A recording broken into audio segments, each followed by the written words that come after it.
Bueno, queridos patitos, vamos a ir con esta parte primera, aunque técnicamente es el segundo libro de los 12 de la obra canónica de Pedro Luis Ugarte Santamarina, de 3122 páginas.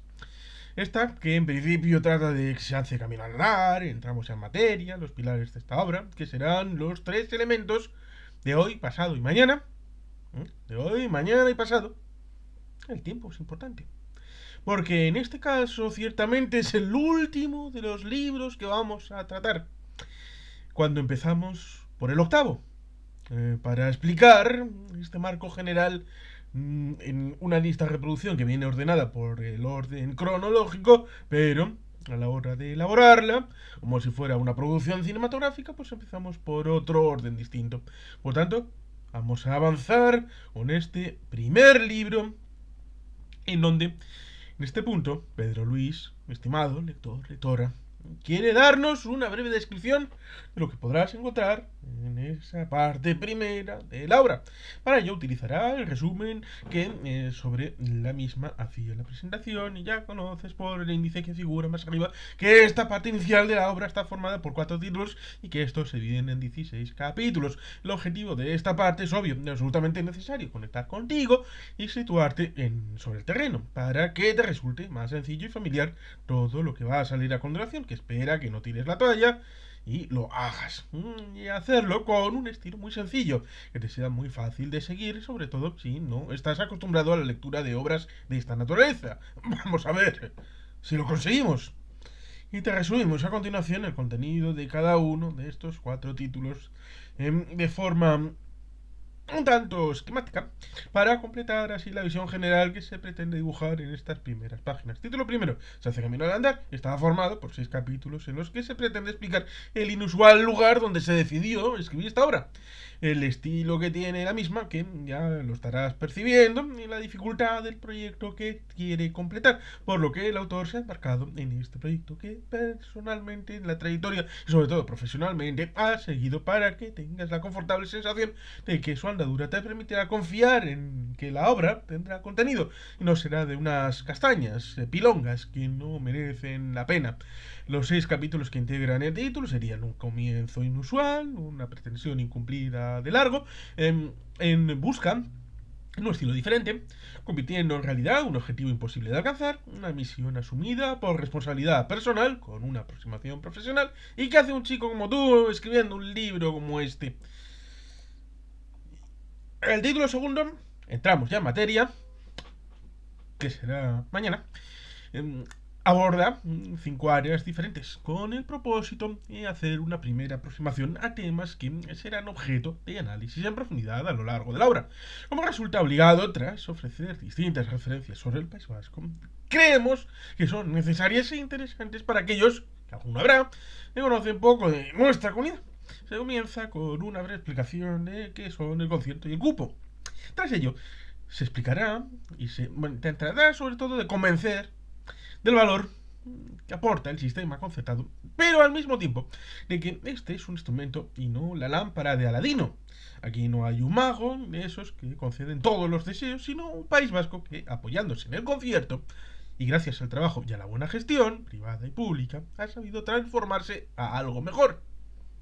Finalmente, en este quinto de los capítulos de este título, destacado el papel del concierto, identificándolo como un mínimo común denominador, es decir, un régimen aceptado por la mayoría, por la gran mayoría de la sociedad vasca, en sus múltiples expresiones: política, institucional, personal, empresarial, etcétera. Por lo tanto, los capítulos que forman parte de este título, que viene mañana sábado, es ¿conoces el País Vasco? Algunas referencias. ¿Qué es eso del concierto económico y del cupo? La aportación de valor por el concierto económico. El concierto no es una varita mágica. Y el concierto, un mínimo común denominador. Y luego el título tercero, los pilares de esta obra que viene en el domingo, es decir, pasado mañana, consta de 4 capítulos con un contenido básicamente formativo para los lectores y lectoras no familiarizados con el concierto vasco. Además, se tocan 3 temas de interés que se permitirán así de entrada aumentar tu conocimiento del sistema concertado, su terminología, algunos de los protagonistas, las fechas más significativas de su larga historia y sus capítulos serían: ¿dónde ha aprendido Pedro Luis lo que vas a leer? Tu primer contacto con la terminología básica. Nos presenta a los protagonistas del concierto, las fechas clave de una dilatada vida. Con el título cuarto, pues final, pues a modo de conclusión de la parte primera, es muy sencillo y persigue ser un cierre de esta sección de la obra. Y por último está la parte de complemento y cierre con 5 anexos informativos. El anexo A, referencias bibliográficas de la parte primera. En el mismo se recoge la información de distintos autores y obras que se han utilizado a lo largo de esta parte y que han ido apareciendo en ellas. Anexo B, índice onomástico de la presentación y la parte primera. Este anexo se relacionan por orden alfabético todas las personas físicas que se citan en la presentación y en esta parte de la obra, las páginas que aparecen. Podrás comprobar si se ha atrevido a citarte. A ver, anexo C, bibliografía utilizada y o consultada para la preparación de esta obra desde una perspectiva técnica y académica. Este anexo especialmente relevante porque recogerá la totalidad de la extensísima bibliografía en la que ha apoyado Pedro Luis para redactar la obra: libros, artículos, revistas especializadas, noticias de medios de comunicación, legislación diversa. Anexo D, conociendo en detalle la terminología del concierto. En este apartado lo que se describe es con una cierta profundidad los 150 términos que se señalan en el capítulo 13 de esta parte. Tras leer este anexo, tu nivel de conocimiento sobre el sistema concertado habrá crecido exponencialmente. Anexo E, fechas más representativas de la vida y antecedentes del concierto. El título es suficientemente expresivo y por tanto habrás deducido cuál es el contenido. Nos aclaran que los anexos A y B, referencias bibliográficas e índice onomástico, los vas a encontrar en cada una de las partes siguientes, referidos al contenido de cada una de ellas. También encontrarás el anexo C, pero en este caso, a diferencia de la parte primera, la bibliografía utilizada o consultada que figurará en cada una de las partes siguientes se referirá exclusivamente a la correspondiente a la parte de la que se trate. Y que evidentemente está esa forma de anexos en la versión de 3122 páginas, pero que no tiene sentido en esta lista de reproducción hacer mención a este elemento.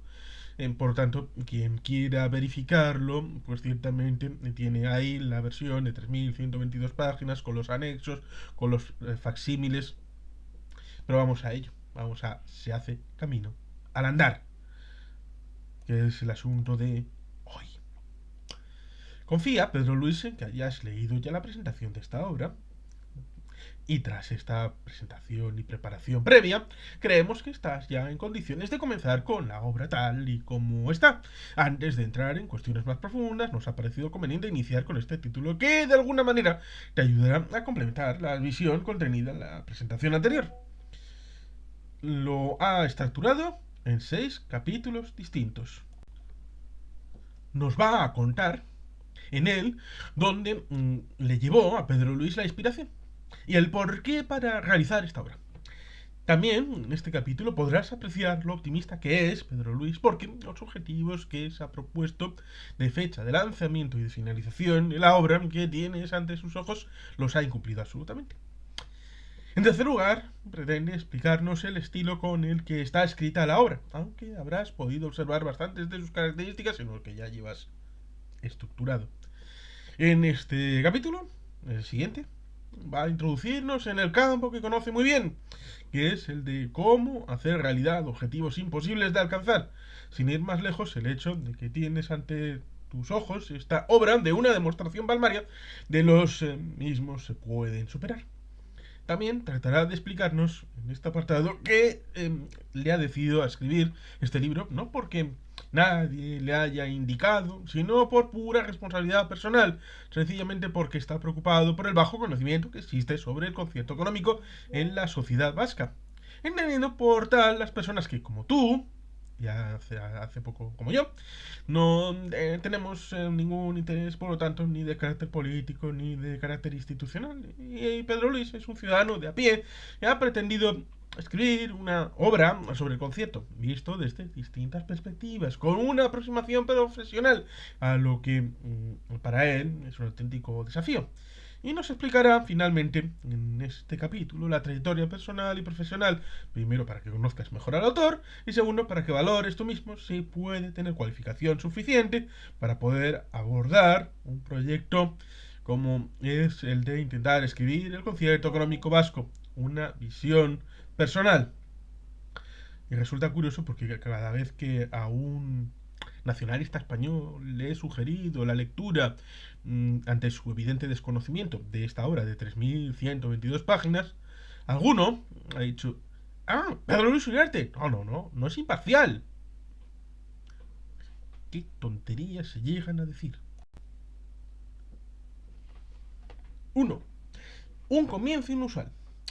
Tras la sentida confesión con la que se abría esta obra en su presentación general, nunca ha escrito un libro, va a dar Pedro Luis otro paso más, y la verdad es que resulta inusual y singularmente atrevido, como ha sido un inicio tan poco convencional como el que has visto en un libro dedicado a algo que parece tan serio y académico como es el concierto. Pues bien, va a seguir por el mismo camino bastantes páginas más, perdón, anticipando por ello. Es lo que quiere acercarte al tema de fondo, pasito a pasito. Ahora que ya somos amigos, quiere creer Pedro Luis que lo seguiremos siendo tras haberte tragado toda la presentación y todo lo que toca. Nos vas a permitir que hagamos una confidencia y te explique Pedro Luis cómo surgió la idea de escribir lo que tienes ante los ojos. ¿Crees que fue tras un sesudo proceso de reflexión en una silenciosa biblioteca o después de una pasmosa revelación divina como las que hace ahora 5 siglos consiguieron transformar a la bulense Teresa de Cepeda y Ahumada en Santa Teresa de Jesús?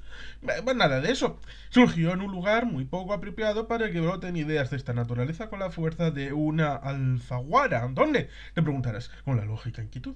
Pues para borrarla, nos aclara de inmediato, en una autopista. Además, llena de denso tráfico. Sí, ahí como lo lees. ¿Conoces algún caso igual? ¿A ti te parece increíble? Decidió escribir Pedro Luis y publicar el primer libro que completa el trío de propósitos vitales que nos apuntaba en el inicio de la presentación en la tortuosa y costosa AP8. Al menos fue un lugar bonito, pues lo hizo cuando atravesaba el puente que cruza la ría de Orio, mientras regresaba de Donosti a San Sebastián al Bilbao, al centro del universo.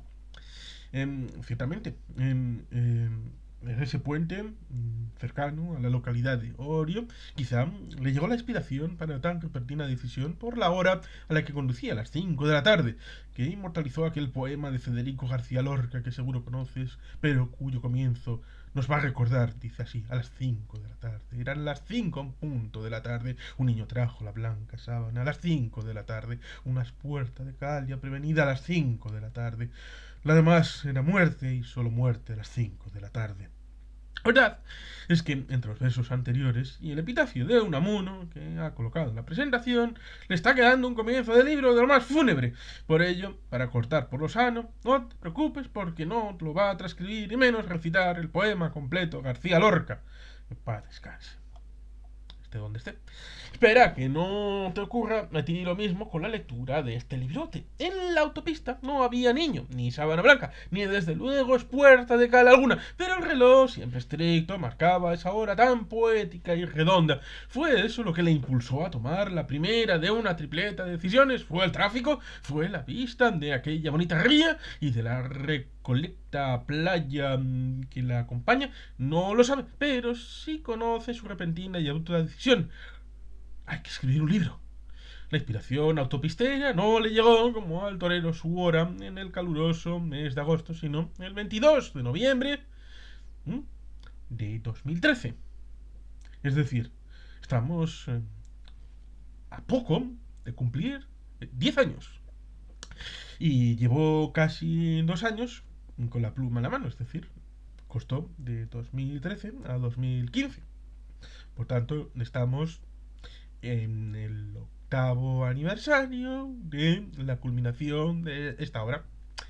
A pesar de que el año estaba en las últimas, lucía un sol impropio de esas fechas otoñales. Acababa de compartir mesa, mantel y una agradable sobremesa con los participantes de un interesante simposio organizado por una valiosa institución, la Fundación para Estudio del Derecho Histórico y Autonómico de Baskonia, el FDHAV, para quien te ha pedido apoyo anteriormente. Aquella mañana había intervenido Pedro Luis en el mismo, profesores, académicos, grandes especialistas junto a él en el tema del concierto económico. Entre ellos se destacaba el amigo de Pedro Luis, Gregorio Monreal, Goyo, quien fue la persona que tuvo la amabilidad de invitarle a participar en tan docta convención. Juan Cruzalli, Miquel Aramburu, John Arrieta, María Rosa Hierbe, José Manuel Castells, Alicia Chicharro, María Franch, Gurutz Jauregui, Roldán Jimeno, Fernando Miquel Arena, Javier Muguruza, Fidel Oleaga, Irancho Rico, Lola Valverde, Cristina Zoco. Al almuerzo había asistido también Irichi Alcorta. Espera que la repleta memoria no le haya jugado una mala pasada y le haya dejado en el tintero a alguno de los participantes. Por si hubiera cometido ese fallo imperdonable, se apresura a presentar 1000 disculpas al mismo o a la misma con carácter preventivo. Y es lo que tiene, claro, es que eso de que vale más prevenir que lamentar. Después de oponer bastante resistencia, argumentando que no tiene tiempo, estoy súper liado, no podré exponer solo algunas cosas que ya tengo escritas y presentadas en otros foros, aunque la verdad es que se resistía a participar en una reunión de tan alta altura por puro miedo escénico. Goyo Monreal, Gregorio, pudo sortear todas las excusas con encomiable habilidad y masivas dosis de paciencia. Finalmente, terminó por aceptar su petición de presentar una ponencia en la tan destacada forma de encuentro.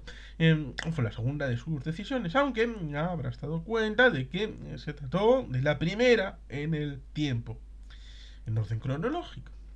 Aquella reunión académica de hacía la 12ª de las celebradas en los últimos años estuvo dedicada a profundizar en el concierto económico, poniendo el foco en esa ocasión en el periodo de la Guerra Civil a la Constitución, 1936-1978, parte del cual Pedro Luis conocía a la perfección. Como ya habrás deducido, que es un valiente o un loco, por el expresivo hecho de haberse decidido a escribir este libro, se atrevió a presentar aquel distinguido foro un trabajo titulado La recuperación del concierto económico de Vizcaya y Guipúzcoa y la mejora del de Araba en 1981 y perspectivas de futuro. En aquella intervención trató de recordar su experiencia personal en la negociación del concierto de 1981, sobre la que se hablará mucho en la parte quinta y cuarta, sobre todo. También trató de aportar su opinión sobre los peligros que acechaban al concierto actualmente vigente y sobre las oportunidades que ofrecía el mismo. Para su sorpresa, quizá porque todos aquellos expertos eran personas amables y educadas, no fue abuchado cuando terminó su demasiado larga exposición y que ciertamente se salía del arco de años de 1936 a 1978, hablando de la recuperación del concierto negociada en 1980 y culminada, efectivamente, en su entrada en vigor en 1981.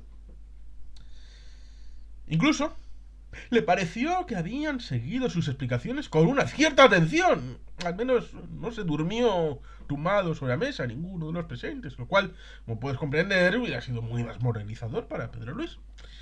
Tan alentadora experiencia y el buen ambiente en el que discurrió el posterior almuerzo con el resto de ponentes e invitados quizá actuaron como potentes catalizadores para despertar en él ya perezosamente de que de inmediato se planteó una pregunta muy directa en la citada P8, lo cual cuando se hizo se encontraba con la guardia baja, pues estaba tratando de adelantar a una furgoneta de matrícula francesa con una enorme carga encima que sospecha que se dirigía a Algeciras. Oye, Uriarte, tú llegaste a conocer el concierto a fondo y tienes una experiencia interesante que por el tiempo transcurrido comienza a ser histórica y que todavía no ha contado nadie con la profundidad que solo tú puedes conocer. ¿Por qué no escribes un libro y hablas de todo ello? No es una propuesta, es una orden. Para animarse a notar su sorpresa, añadió malignamente: no te preocupes por si la obra te sale mal o es un rollazo. Como no la va a leer nadie, tu reputación no correría ningún peligro. Como puedes apreciar, el cerebro que le acompaña desde hace mucho tiempo es de lo más agradable y simpático. Y además, mal educado. Le tutea sin que él le haya dado permiso. Y le llama por su apellido. Está claro que además es bastante combativo. Y cuando se le mete una cosa entre ceja y ceja, no ceja. Te fijas el juego de palabras más sutil. ¿Mm? Sutil. De darle la matraca hasta el que logra su propósito.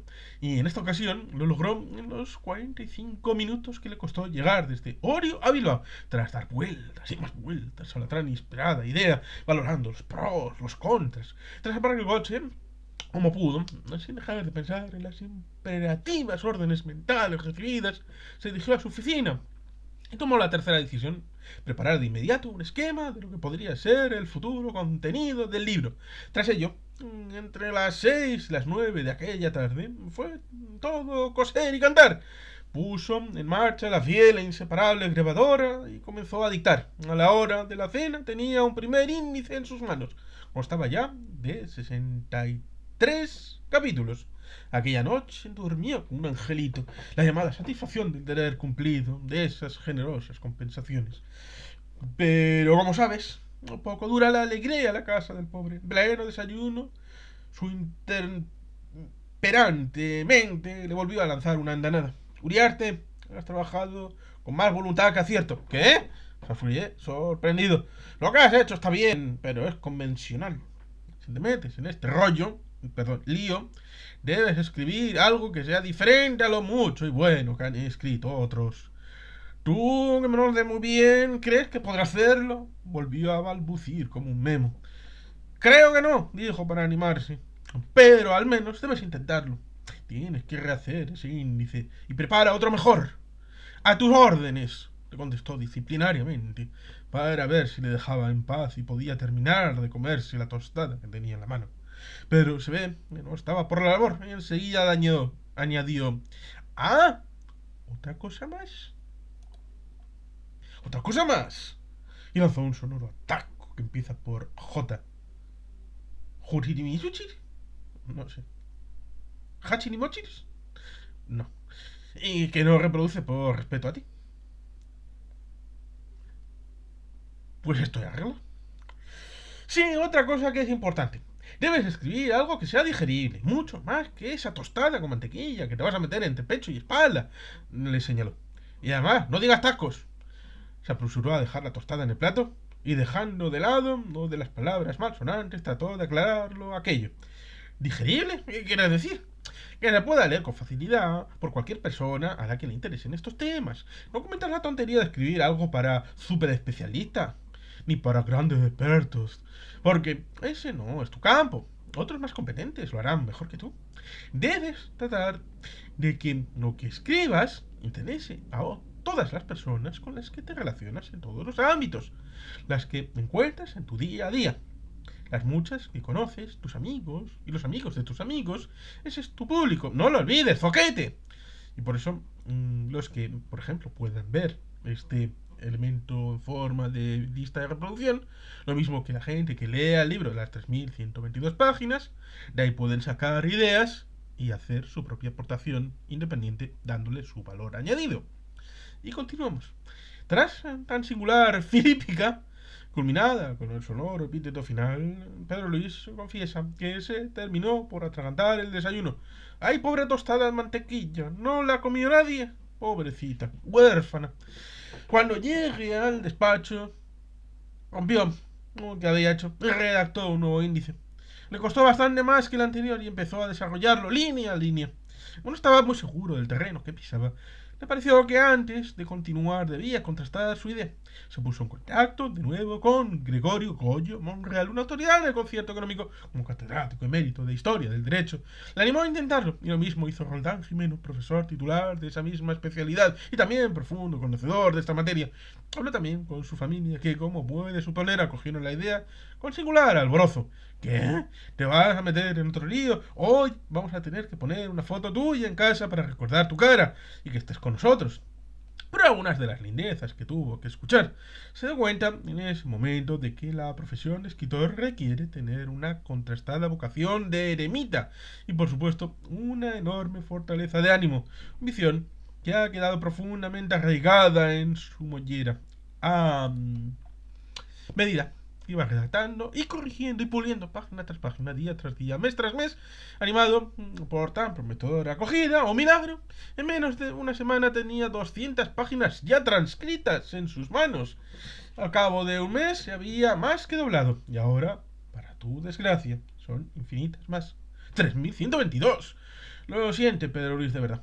Había que testar aquel primer material y recordando sus lecciones de marketing, trató de identificar a su público objetivo como representación de la masa de lectores y lectoras que iban a seguir. Gloop eligió distintos conejillos de indias, parte de los cuales has visto relacionados en los esquerra que matea agradecimientos, y para su sorpresa no le tiraron a la cabeza lo que había enviado, como hubiera sido lógico y esperable, sino que les dijeron que les había gustado. ¿Irán al infierno por mentir?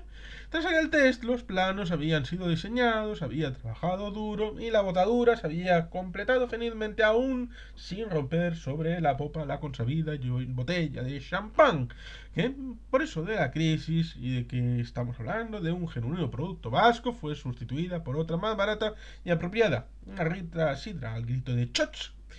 Ahora solo queda por comprobar si este barco puede navegar. Y de esta prueba todavía no tiene resultados porque falta la opinión más importante. La tuya, apreciado lector, lectora. 2. Una pretensión incumplida de largo. Después de tan alentador comienzo y de haber superado con nota tan numerosos exámenes, comenzó a disfrutar de un periodo de euforia. Llevado a hombros de tan embriagador estado de ánimo, se autoformuló un objetivo: a terminar el libro para el 28 de febrero de 2014. La fecha no es casual, anticipamos que ya ciertamente era aniversario del concierto económico que surge el 28 de febrero de 1878. Es decir, 14 años antes de cumplir 150, que surgirá en el 2028. Y se equivocó de cabo a rabo, porque midió mal sus fuerzas, no tuvo en cuenta que, como había comentado el amigo Monreal, y era una desgracia de realidad, estaba y está muy atareado con un conjunto de diversas ocupaciones y compromisos. Son de lo más variopinto, pero sobre todo comparten una característica: se dedican a devorar el tiempo de Pedro Luis con singular eficacia. De por añadidura, nos recordó que tiene un grave defecto, uno más: es excesivamente perfeccionista. Con todo ello, ante la magnitud de la tarea que se había autoimpuesto, fruto de las 3 comentadas decisiones, esta voluminosa obra sobre concierto ha corrido varias veces el peligro de acompañar en el cajón que se ha citado en la presentación a los proyectos literarios tantas veces planteados e iniciados, aunque nunca fueron publicados.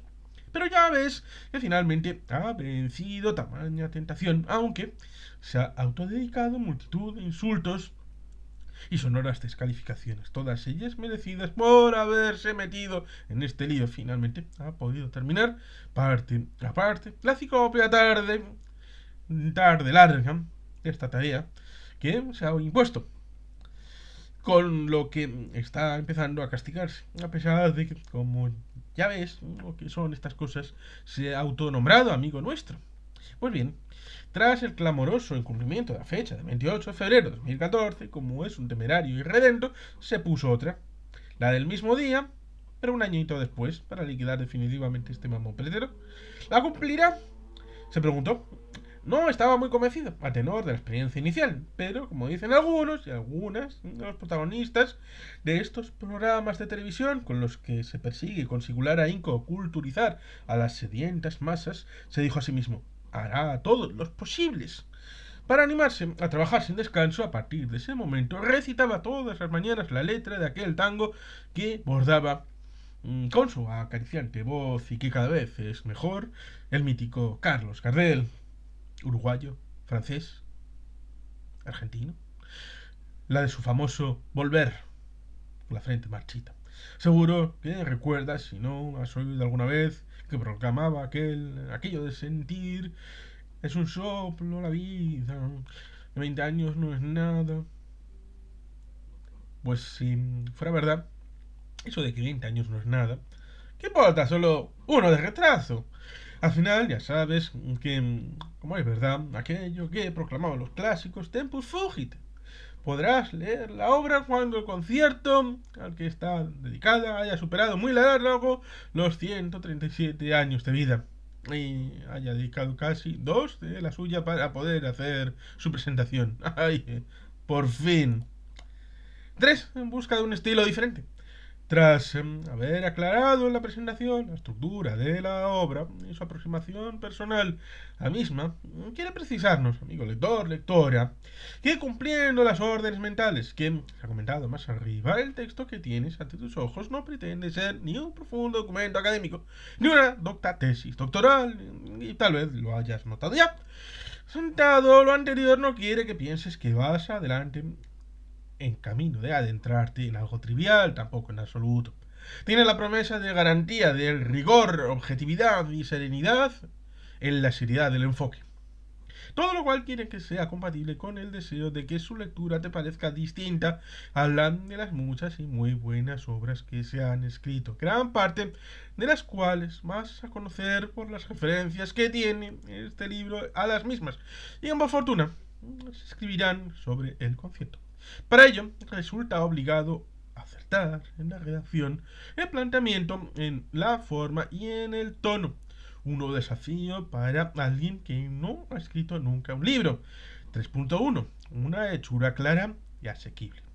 Ante todo, persigue explicar otra cosa, que es que finalmente lo consiga: los fundamentos, características, funcionamiento, evolución, éxitos, fracasos, ataques, conflictos y carencias del concierto económico y su pasado, presente y futuro, de una manera sencilla y didáctica.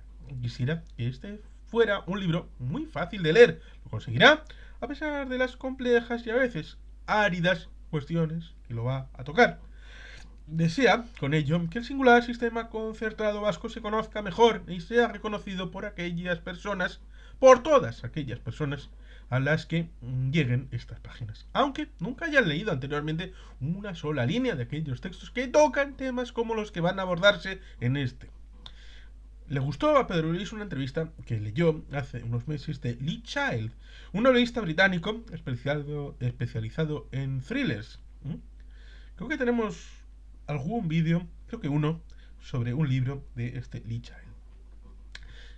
Decía este buen hombre que un libro es como un paseo en limusina. Si puedes elegir un coche cómodo y potente, lo prefieres a ir en uno ruidoso, lento y destrozado. Y para que no hubiera dudas sobre estilo literario que debe perseguir todo autor, recordaba una expresiva sentencia del escritor estadounidense Tom Harris, quien señalaba que un libro fácil de leer es muy difícil de escribir. Y al revés, señalaba Child en aquella entrevista: un libro que es complicado de leer es porque el autor no ha hecho bien su trabajo.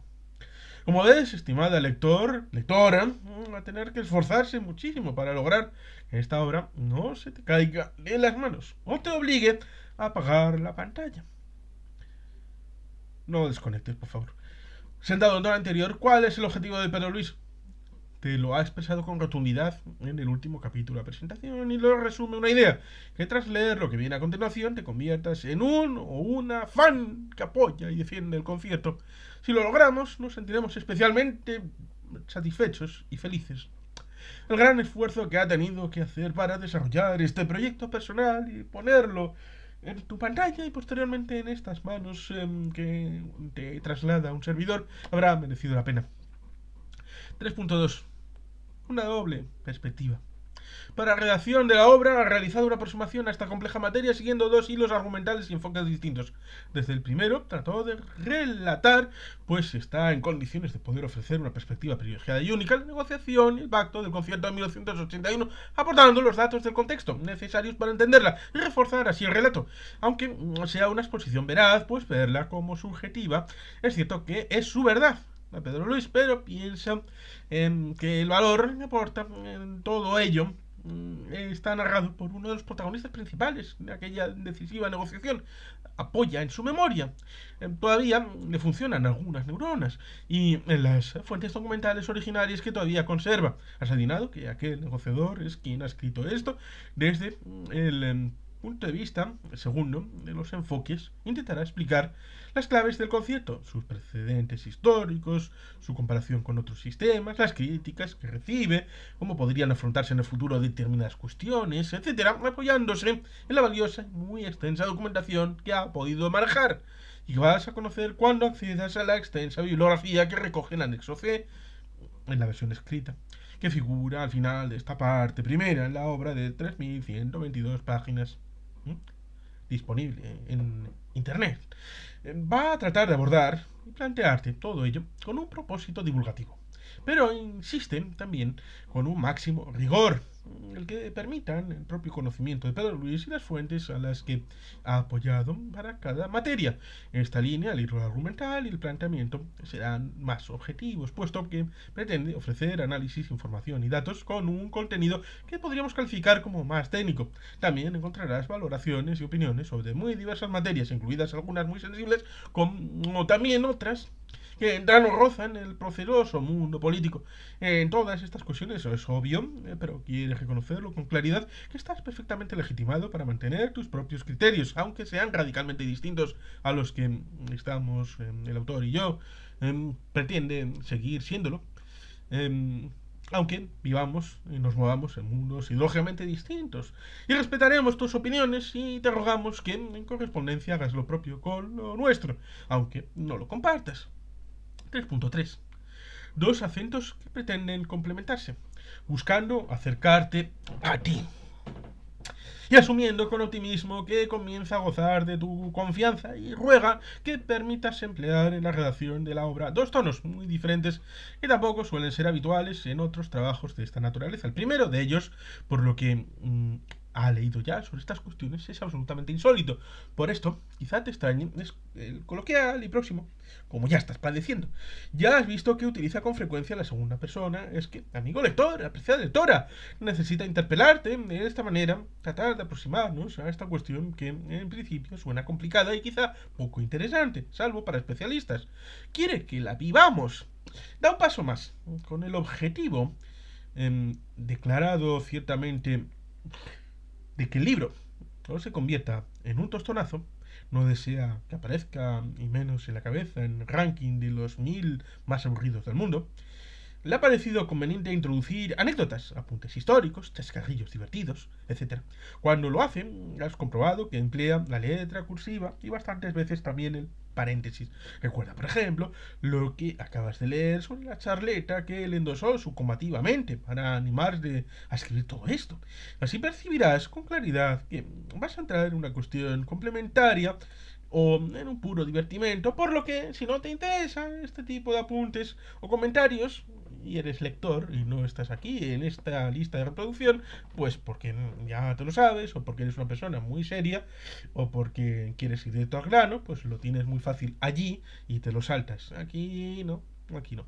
Aquí seguimos tipitapa, tipitapa y otra cosa mariposa. Aclarada la razón del desacostumbrado tono coloquial y del uso de paréntesis y letra cursiva en la versión escrita, vamos con el segundo de los estilos de redacción. Como habrás adivinado, es habitual este tipo de obras, formal, especializado y más aséptico. Esperamos que no te suene a tecnocrático, cuando el tema analizado así lo requiera, copiando descaradamente una frase que en su tiempo fue muy conocida. Puedo prometer y prometo. Ahí va, pero si tenemos un libro comentado con ese título de Fernando Onega, que fue el autor del documento que fue base al discurso de Adolfo Suárez. ¡Ay, qué cosas!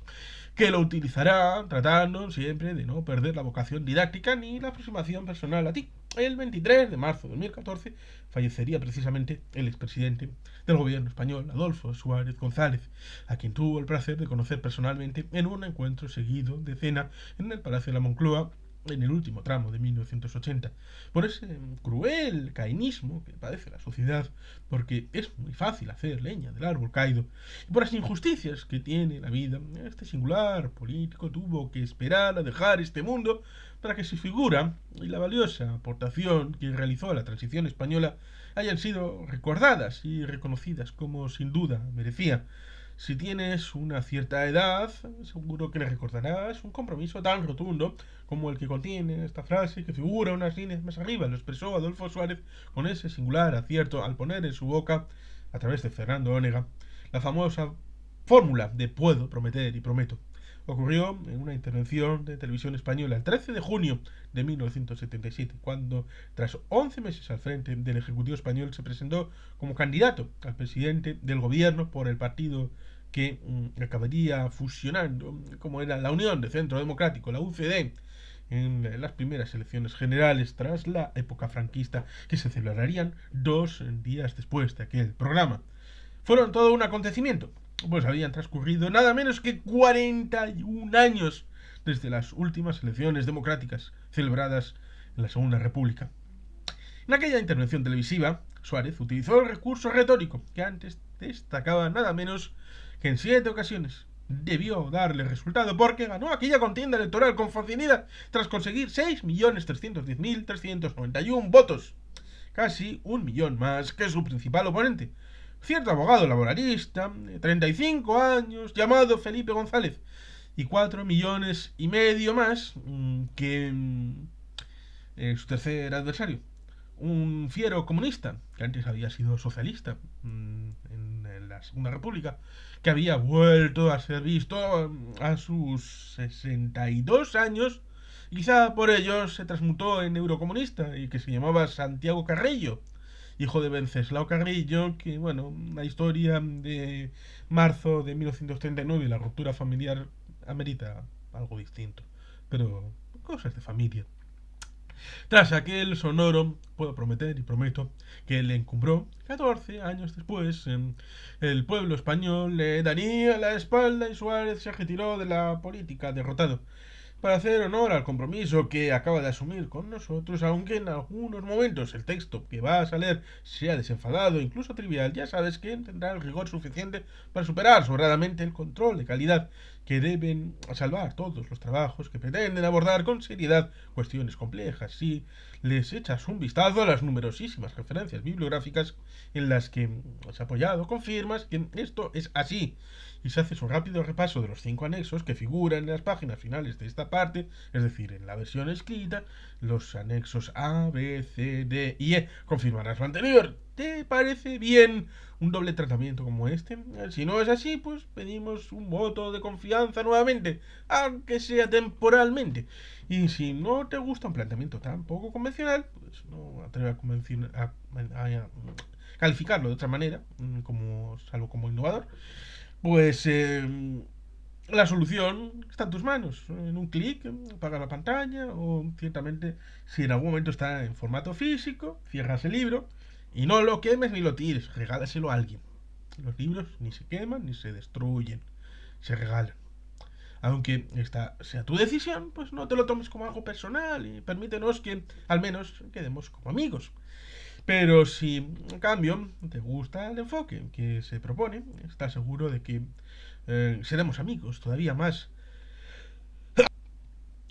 a medida que vayas devorando. Ya ves que es un optimista lo que viene a continuación. Aunque, ahora que lo piensa bien, y recordando al genial Virgilio, al clásico, una cierta persona que un servidor conoció sobre el otro lazo azul y otras cosas, Virgilio, el grecolatino, cuando escribió su famosísima Eneida, una epopeya redactada por encargo del emperador Augusto, unos años antes del nacimiento de nuestro Señor Jesucristo, va a recoger aquello que proclamaba de que Audens Fortuna Juvat, que podría traducirse como la fortuna sonríe a los osados. Y ese Virgilio tan juvenil en cuando le hicieron los bustos. En el fecundo reinado del emperador César Augusto, fundador del imperio que vivió durante muchos siglos, más en Oriente que en Occidente, y cuyo impacto cultural todavía sigue vivo, vivieron los 3 poetas latinos más importantes, Horacio, Ovidio y el citado Virgilio. En relación con este último, el emperador jugó el mismo papel que representó Max Brod, el editor y amigo de Kafka. Se negó a cumplir la última voluntad de aquel gran poeta que deseaba que la Eneida fuera quemada tras su fallecimiento. pero qué puto loco. Gracias a ello, ha llegado hasta nosotros. Y Pedro Luis ha podido incluir la cita anterior en este libro. Confortado por aquel vetusto proverbio, va a echarse en los brazos de la amable diosa Fortuna, pero sin bajar la guardia. Seguirá fielmente los cánones que proclamó con tanto acierto y singular inteligencia muchos siglos después aquel escritor maño e inteligente filósofo del siglo de oro, Baltasar Gracián. Como fiel discípulo suyo, siguiendo su magistral obra, Oráculo, Manual y Arte de la Prudencia, nos propone que dejemos para el final, por simple cautela, hasta llegar donde pues tu afectio por esta obra decida. ¿Estás de acuerdo? Hasta ahora, pues te animamos a que sigas leyendo. Oráculo, Manual y Arte de la Prudencia, sacada de los aforismos que se discurre en las obras de Lorenzo Gracián, la don Vicencio Iván de la Stanosa y la dedica el excelentísimo señor don Luis Méndez de Haro, conde duque, con licencia, impreso en Huesca por Iván Nogués, año 1647. Ciertamente la portada de la obra Oráculo, Manual y Arte de la Prudencia, que fue publicada en 1647, pues con el equívoco subtítulo de sacada de los aforismos que se discurre de las obras de Lorenzo Gracián, seudónimo que utilizaba para evitar la censura previa del Colegio de los Jesuitas.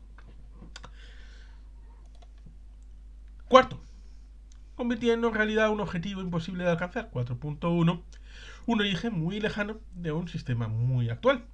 Con la realización de este trabajo, que ya ves que hasta ahora no había afrontado por esas zancadillas que sabe poner siempre la vida para tratar de impedir cumplir cualquier propósito que uno se haya formulado, persigue el triple objetivo que ya habrás intuido. Va a tratar de profundizar en el pasado, en el presente y en el futuro del concierto a lo largo de un dilatadísimo periodo de siglo y medio que cubriría desde la fecha del nacimiento del mismo, el 28 de febrero de 1878, sin olvidarnos de los antecedentes que la precedieron hasta el 28 de febrero del año 2028.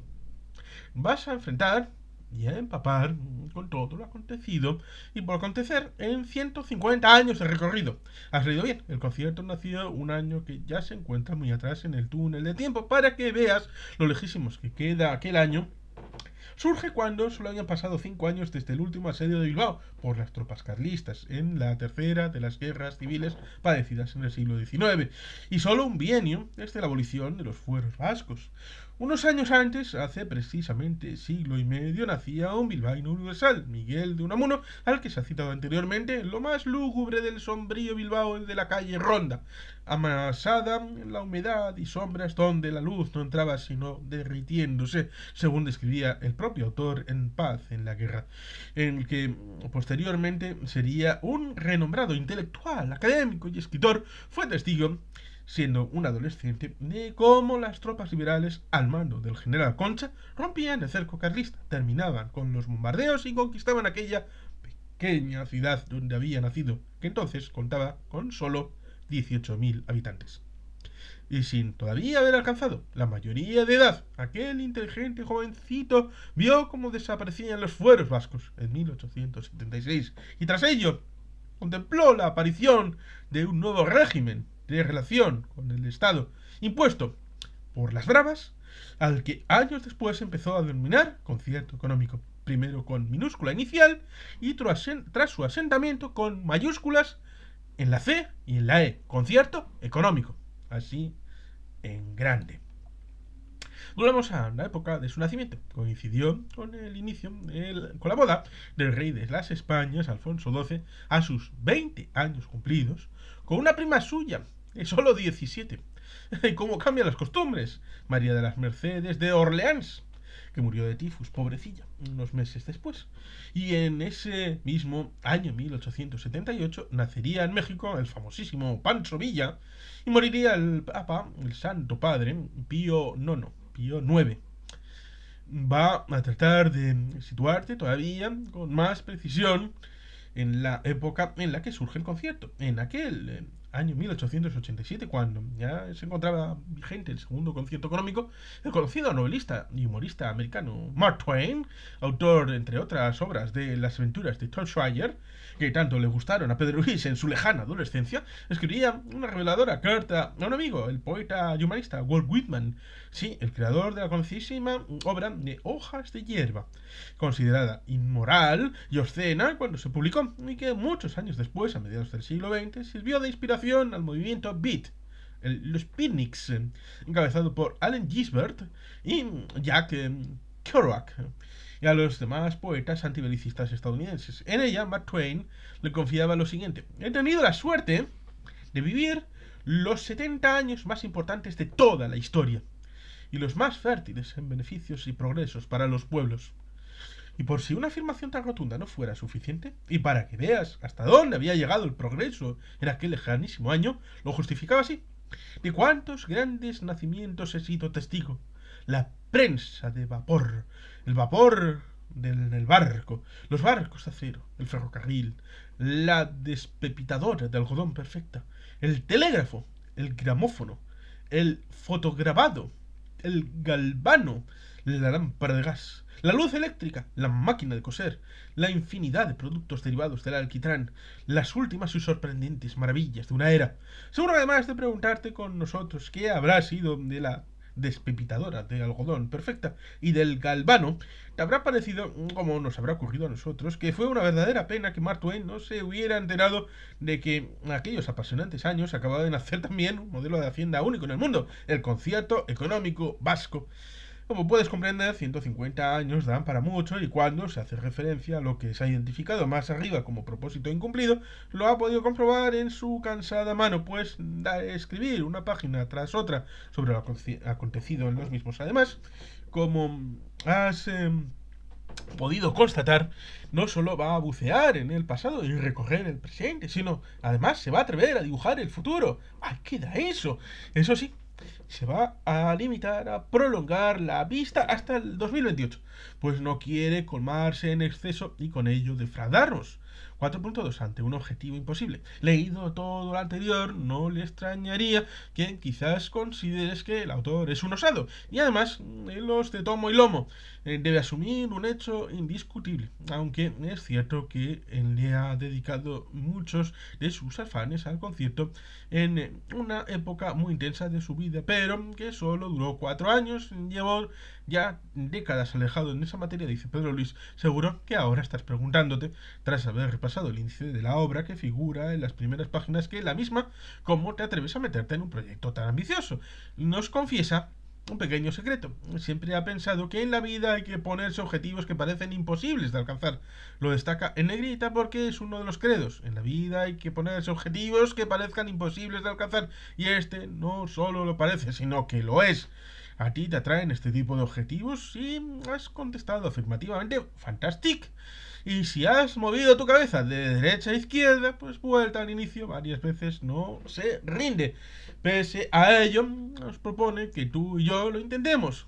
Y si me acompañas en hacer realidad lo que ahora solamente es una sentida aspiración, estoy seguro de que cuando termines con la finalización de esta lista de reproducción, o más adelante, cuando cierres el libro, si es que se hace en papel algún día, tras leer la última página de la obra, disfrutarás de la agradable sensación que conoces con suficiente profundidad un sistema tributario y financiero genuinamente vasco, que, como acabamos de apuntar, es único en el mundo. Has leído bien, y lo repetimos por tercera vez, ahora con mayúsculas y negrita para que quede todavía más claro: unique, único. Quizá tú no creas en eso de los objetivos imposibles de alcanzar, pues para convencerte de lo contrario, vas a contar un episodio de su azarosa vida en el que tuvo que enfrentarse a uno de ellos. Es un poco largo, pero como la cosa tiene su miga, ruega que le permitamos que lo cuente con todo detalle. Dice Pedro Luis: Sitúate conmigo en la ciudad eterna, en 1995. Era el jueves 9 de marzo por la noche, y acababa de incorporarme a un grupo de 400 personas, la mitad de ellas directivos y empleados del BBV, el banco por el que entonces trabajaba, pues sus respectivos acompañantes. Todos ellos se encontraban allí, en un viaje de incentivo, como reconocimiento a su trabajo. Yo era el consejero delegado, el capo de tutti li capi, y en aquel tramo final de la cena que estábamos celebrando, me dispuse a colocar a aquellos sufridos comensales el correspondiente discursito. Tras lograr hacer silencio con las consabidas dificultades, les pregunté: ¿estáis contentos con el viaje? Un rotundo coro de sonoros sí fue la esperada respuesta. No era para menos, teniendo en cuenta de que se trataba de 4 días de estancia en Roma, en un hotelazo, y con todos los gastos pagados. Y un paso más, y me atreví a volver a interpelarles: ¿echáis algo en falta en el viaje? Y me quedé estupefacto cuando varios de ellos contestaron: una audiencia con el Papa, Juan Pablo II. Aquella petición fue acogida con un cerrado aplauso de los 400 comensales. Una vez repuesto de la sorpresa, contesté: a mí también me gustaría, pero tendríamos que haberla solicitado con muchos meses de antelación. Hoy es jueves por la noche y nos vamos el domingo por la mañana. Lo siento mucho, pero es imposible. Y en ese momento, el más osado de aquellos peticionarios se puso en pie y me lanzó el siguiente misil: oye, Pedro Luis, pero no nos dices siempre que hay que ponerse objetivos imposibles de alcanzar. Pues ahí tienes uno. Como lógico, tan simpática andanada, a mi línea de flotación ideológica fue acogida con una cerrada salva de aplausos, reforzada con golpes rítmicos sobre las mesas y gritos de el Papa, el Papa, el Papa. Aquellos comprometidos y ejemplares colaboradores de mi equipo, mis muchachos y muchachas, me acababan de plantear un genuino objetivo imposible de alcanzar. Y mi credibilidad personal estaba en juego. El viernes por la mañana telefoné desde el hotel a un amigo que era consejero del IOR, Instituto per le Opere di Religione, el Banco del Vaticano, planteándole la petición de una audiencia con Juan Pablo II. Se trataba de José Ángel Sánchez Asiaín, expresidente del Banco de Bilbao. Como era de esperar, José Ángel me dijo que una audiencia privada para 400 personas al día siguiente era imposible de lograr, pero ante mi insistencia me dijo que, bueno, lo iba a intentar. Es un hombre de unas capacidades inmensas y lo consiguió. Me lo comunicó el viernes por la tarde y lo anuncié en la cena de ese mismo día. Como puedes suponer, la acogida fue clamorosa. El Papa nos iba a recibir a todos al día siguiente. El objetivo imposible de alcanzar se iba a cumplir, pero mis problemas no habían terminado, porque José Ángel me dijo que esa misma tarde me pusiera en contacto con la Secretaría de Estado para que me indicaran los procedimientos formales a seguir en un acto de tanta trascendencia. Así lo hice, y además de recibir las correspondientes indicaciones de lugar, hora y otros detalles de la audiencia, me señalaron que debía preparar un discurso de unos 15 minutos para leerlo ante el Papa, y que además era costumbre hacerle entrega de un obsequio especial. Me quedé estupefacto. ¿Un discurso, monseñor? Le dije al prelado que me atendía: ¿sobre qué tema? Y él, muy amable, contestó: sobre lo que usted considere oportuno. Pero una cuestión que puede interesar a su santidad podría ser la reelección de su encíclica Solicitudo Rei Socialis y la empresa. Como puedes comprender, me quedé anonadado. Un nuevo objetivo imposible de alcanzar. Tenía que preparar un texto que me permitiera su lectura durante un cuarto de hora ante el mismísimo Papa sobre un tema absolutamente desconocido para mí. Y encima encontrar el regalo apropiado. Ya me di mi nieto al servicio de estudios del banco y de milagro pude localizar a una persona en el... Además, aquel viernes, ya muy tarde, le hice mi petición y le indiqué que lo necesitaba con urgencia. Contacté además con la Secretaría de Presidencia del Banco y les pedí que me rendieran un precioso libro sobre Santa Teresa que había editado el BBV unos años antes para que estuviera en mi poder al día siguiente, a primera hora de la mañana. Intuí cómo se echaban las manos a la cabeza. Por fin, pasadas las 4 de la mañana, me llegó al hotel un larguísimo fax, entonces no había las facilidades que existen ahora, con el texto de aquella encíclica para mí desconocida, con algunos comentarios. Trabajé unas horas Con todo ello, y para el desayuno ya había preparado una intervención manuscrita, y poco después, con un amable empleado de Iberia, que se prestó a ello, el libro estaba también en mis manos. Otro objetivo imposible de alcanzar superado. A media mañana subimos los 400, el 400, ¡ay, qué bonito, qué italiano, 400 integrantes de la expedición La Scala Nobile. Llegamos por ella a la impactante Sala Clementina del Vaticano, con sus 2 pisos de altura, frescos en las paredes, un techo circular y colgando de él una lámpara colosal. A la derecha se encuentra la puerta por la que accedía a los apartamentos papales. Allí nos sentábamos en silencio, esperando a que se iniciara la audiencia prevista para 1 hora después. Yo llevaba conmigo el discurso de 15 minutos escrito a mano, en papel del propio hotel, y el libro que debía entregar al Papa. Por delante de nosotros iban pasando distintos dignatarios. Yo pensé que se trataba de diplomáticos en traje de gala y eclesiásticos. El tiempo discurría lentamente y estábamos impacientes por ver ya al Papa. Como puedes comprender, entre nosotros había de todo: católicos fervientes, simples cumplidores del precepto dominical, otros que no habían pisado la iglesia desde su primera comunión, agnósticos y algún ateo. Un colectivo tremendamente variopinto. Cuando se acercaba la hora de la audiencia, apareció en la capilla lo que yo interpreté que era un cardenal y preguntó quién era el director. Me presenté al mismo y el cardenal me preguntó en italiano: ¿ha preparado usted el discurso? Así es, eminencia. Tal como me indicó ayer la Secretaría de Estado, he preparado una intervención de 15 minutos. ¿Sobre qué tema ha realizado usted? Sobre el que se me indicó, la relación entre la encíclica Solicitudo Rei Sociales y la empresa. Me parece muy bien. Déjemela ver, por favor. Saqué las hojas manuscritas y se las entregué a aquel príncipe de la iglesia. Él las fue repasado cuidadosamente y cuando terminó su atenta revisión me lanzó lo siguiente: la verdad es que ha hecho usted un excelente trabajo, pero mire, señor director, los aquí presentes han venido a oírle al Papa y no a usted. Reduzca la intervención, por lo tanto, a 2 minutos. Me entregó los papeles y se largó. Como puedes comprender, yo me quedé absolutamente perplejo, porque cuando faltaba nada para la llegada del Papa, tenía que reducir un discurso de 15 minutos, que me había costado Dios y ayuda poder prepararlo, a solamente 2. Y que por supuesto tuviera una mínima coherencia. No es como soltar un discurso por un zombie de Last of Us. Un tercer objetivo imposible de alcanzar. Pero como cuando las circunstancias mandan, el ser humano tiene capacidad para sacar fuerzas desconocidas que deben estar a la espera en desconocidos lugares de su profundo interior. Tomé el bolígrafo que llevaba en el bolsillo y taché en distintos párrafos, uní otros y en menos de 3 minutos tenía algo que, sin ser demasiado coherente, al menos era presentable. Cuando llegó el Papa acababa de terminar mi tarea reductora. Entonces se produjo una de esas situaciones que uno recuerda toda la vida. En aquel colectivo humano, que, como te he dicho, era de toda creencia y condición, la llegada del Papa Juan Pablo II produjo un impacto emocional y me atrevo a calificar de brutal.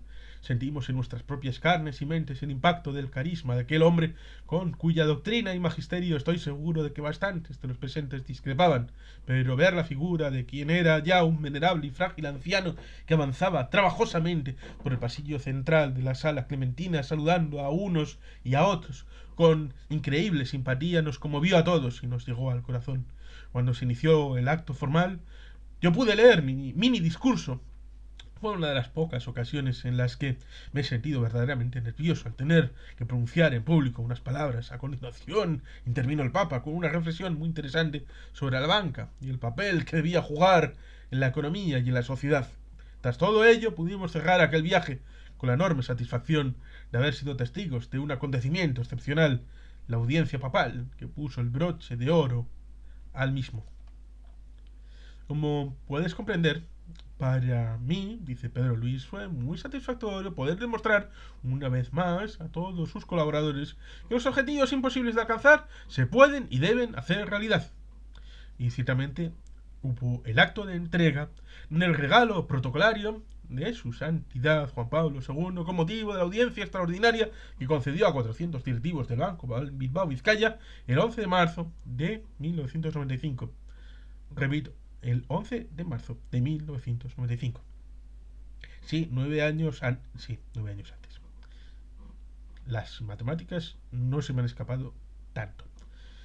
Esperamos que tras la lectura de esta significativa anécdota personal de Pedro Luis empieces a creer que quizá puedas estar cualificado para hacer realidad uno de esos inalcanzables objetivos, como es escribir esta obra y que la misma te parezca interesante, valiosa, entretenida y con empaque. Vamos a ver si lo logramos. Lo va a intentar recordando una frase que le impactó cuando la leyó por primera vez, aquel cuento maravilloso de Lewis Carroll, La aventura de Alicia en el País de las Maravillas, publicado, por cierto, 13 años antes del nacimiento del concierto, o su continuación A través del espejo y lo que Alicia encontró allí. No recuerda si era el padre de la protagonista el que la pronunciaba o si su autora era la adusta y estricta reina de corazones, pero fuera quien fuera, enunció un verdadero axioma. Caballeros, el único modo de lograr lo imposible es creer que es posible. Este autor lo cree firmemente. Por ello, ha escrito El Concierto Económico Vasco, una visión personal. 3122 páginas. 5. Una visión asumida por responsabilidad personal, con una aproximación profesional. Como ya le tienes bastante fichado a Pedro Luis, sabes a la perfección que participó en la negociación del concierto de 1981. Ya ves que no tiene secretos para nosotros. Pues bien, esta es una de las razones que muy en el fondo le ha impulsado a escribir lo que tienes ante tus ojos. 5.1. Una obligación moral asumida en el pasado. Debe aclararnos de inmediato, antes de que saques falsas conclusiones, que el autor de esta obra no tiene desde hace 3 décadas ningún cargo político ni institucional, ni pertenece a ningún partido político. De nuevo, reitera, porque quiere que te quede muy claro, es un simple ciudadano de a pie, que actúa siguiendo su propio criterio personal. Es cierto que fue uno de los que, en el nacimiento de la etapa autonómica vasca, aceptó transformarse en político. Recuerda aquel arriesgado paso con un orgullo enorme. Abandonó entonces una buena posición profesional, un puestazo, según su madre, pero con la conciencia de aquel contrato con el gobierno de Euskadi, si quieres que se llame así, era rigurosamente temporal. No fue el único que dio este paso al frente. Afortunadamente, muchas otras personas de su generación supieron sacrificarse para afrontar esa catastrófica situación económica, política, social, ambiental y cultural en la que entonces se encontraba Euskadi. Se hizo con la convicción de que había que hacer frente a una durísima crisis. Sí, durísima. Mucho más, en su opinión, que la enorme complejidad con la que empezó a asomar la amenazadora cabeza en 2007 y asustarnos a partir del año siguiente, y a la situación de ruina potencial que padecía el atormentado País Vasco, sacudido además por las incesantes actividades terroristas de las varias ramas de ETA, entonces operativas. Se añadía la necesidad imperiosa de superar las consecuencias de una dolorosa y duradera dictadura. Solamente había un camino para lograrlo: trabajar sin desmayo, despertar a la sociedad vasca y desarrollar el caudal de autogobierno que propiciaba el Estatuto de Gernika, aprobado en 1979. Para hacerlo realidad, era imprescindible contar con un potente concierto. Esta fue la tarea esencial que entonces le encomendó el Lehendakari Garaikoetxea a Pedro Luis Uriarte. Una vez logrado el mismo, los muy positivos frutos que todo ello generó fueron evidentes en las décadas siguientes. Hubo que afrontar muchos años de esfuerzos continuados en el desarrollo de una estrategia de profunda transformación pública y sobre todo privada en numerosos campos. Era imperativo poder dejar atrás la kafkiana situación de los años 80 y lograrlo a pesar de la oposición activa y criminal de la banda terrorista ETA, que hizo todo lo que estuvo en su mano para torpedear ese proceso de necesaria recuperación. Es importante y necesario resaltar lo que se va a apuntar, porque el tiempo, ya sabes que diluye los perfiles y desdibuja los recuerdos. Quizá por esa razón a veces se olvida que el desarrollo del Estatuto de Autonomía Vasco, con sus muchas luces y demasiadas sombras, y singularmente la aprobación de aquel concierto en 1981, representó un factor clave de estabilidad, no solo para Euskadi, sino también para el Estado. De un valor incalculable, permitió superar unos años críticos en los que se vivió en un clima de permanente tensión y graves conflictos que en algún momento pareció inmanejable. 5.2. Otra obligación moral en el presente. Nos aclara que todo lo que vas a leer no tiene más valor que el de una opinión personal de alguien que solo se representa a sí mismo, aunque no quiere engañarnos, para señalarnos que actualmente y desde hace varias décadas no tiene ninguna vinculación política ni tampoco institucional, no te debe ni te quiere ocultar que siente y sigue comprometido por origen familiar y por su propia trayectoria profesional y por hondas convicciones personales con lo que representa Euskadi para él y para muchos vascos de su generación. ¿Te acuerdas de aquella canción que ronroneaba sensualmente Sarita Montiel titulada El humo ciega tus ojos? Pues recuerdes o no aquella famosa balada, nos ruega que no pienses que eso del humo no deja ver la realidad a tu amigo el autor, ni hablar. Aquella artista con nombre de pila inacabable, porque se llamaba nada más y nada menos que María Antonia Alejandra Vicenta Elpidia Isidora, 6 nombres y 42 letras, que dejó reducidas a un Sara fácilmente recordable. No sé si sabes, fue en algún momento de su carrera la artista de cine mejor pagada del mundo y lo superó con sus discos las ventas de Elvis Presley y de Frank Sinatra. ¿Lo recordabas? Una de sus canciones de su extenso repertorio fue precisamente la que se ha apuntado. Hizo suya e inmortalizó para el público hispano el Smoke Gets in Your Eyes, que cantaron los míticos Platters en los de Only You. Tuvo su origen en Roberta, un exitoso musical estrenado en 1933 que no se convirtió en un éxito mundial hasta muchos años después. Si además de la música te gusta el baile, te recomendamos que entres en YouTube y admires cómo lo interpretan este hit nada menos que Fred Astaire y Ginger Rogers, que lo bordan. Debamos hacer una confidencia. Tras ver su actuación, se acabó la tentación de dejar de escribir este libro y dedicarse a danzar por las pistas. La vida es así de dura. Cree que te habrá aclarado que a quien esto escribe ni el humo, ni la niebla, ni el vapor le ciegan los ojos. Pues bien, da un paso más con nosotros, porque desearíamos que asumas que no nos engañamos cuando te confirmamos que escribió esta obra desde la triple perspectiva de independencia partidista e institucional, vocación de objetividad y de veracidad en los hechos que conoció y de amor al País Vasco. Quizá te preguntes y te traslades al autor el interrogante de por qué se ha metido a esta altura de su vida en esta aventura intelectual. Va a respondernos con gusto, además de por el recuerdo de que en aquel cuatrienio en el Ejecutivo Vasco su principal contribución fue la negociación del concierto de 1981, como se ha apuntado al inicio de este capítulo. Lo hace, primero, por pura responsabilidad ciudadana y segundo, por iniciativa propia. Y además, quizá también por un poquito de egoísmo pensando en sí mismo. Es que cree que para seguir vivo a partir de determinada edad hay que plantearse desafíos. Y este es sin duda uno de los que son sonados. Ahí es nada. Convertir en realidad el objetivo imposible de alcanzar al que hacía referencia anteriormente, de escribir un denso y extenso libro sobre el concierto, en el que se abordan todas las cuestiones de su rico pasado, de su exigente presente y de su opaco futuro. Pues, apreciado lector, lectora, asumimos este reto y lo va a materializar con humildad, reconociendo sus propias limitaciones, pero también con rigor, tratando de ofrecer a quien le pueda interesar una visión profesional sobre el concierto económico vasco, la que ha dado los 48 años de trabajo en los diversos campos que nos va a resumir a continuación. Calificar de profesional el enfoque que va a intentar ofrecernos no quiere decir aséptico, porque con el orgullo y la satisfacción del deber cumplido se siente padre de la criatura sobre la que va a redactar las páginas que vienen a continuación, y como todo lo progenitor, reconoce que miró con singular cariño a este vástago en cuyo nacimiento renovado le tocó participar, una demostración más de lo mucho que le ha sonreído en la vida, una posición relevante. En definitiva, le ha autoimpuesto una nueva misión que enlaza con la que tenía en la ya lejana edad de 1980. Aquella fue institucional y esta, sin embargo, es estrictamente personal. Ha escrito el texto que estás teniendo la amabilidad de ver con nosotros por decisión propia. Recuerda la revelación de la autopista P8 en una respuesta a un compromiso con él mismo.